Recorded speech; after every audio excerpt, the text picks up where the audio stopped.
Chicken കൊണ്ടാട്ടം, chicken നുറുക്കിയത്, നുറുക്കിയത്. അപ്പോൾ boneless ആണത്? ബോൺലെസ്. ബോൺലെസ് ചിക്കൻ കൊണ്ടാട്ടം, ചിക്കൻ നുറുക്കിയത്. അതിനകത്ത് എന്നാ ചേർത്തിരിക്കുന്നത്? ചിക്കന് തേങ്ങയിട്ട് വറുത്ത്, നെയ്പത്തിരി. ഓക്കെ, പച്ചരി കൊണ്ടുണ്ടാക്കിയത്. അതാണ് കാസർഗോഡുകാരുടെ വിഭവം. ഓക്കെ, ഞങ്ങൾ സ്വന്തം തെലങ്കാന. പുതുതായി നിർമ്മിച്ച jumbo cutlet, chicken jumbo cutlet.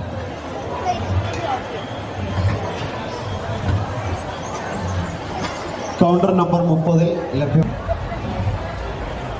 Thalassery dum biryani, മാത്രം. ബീഫ് ബിരിയാണി, ആലപ്പുഴ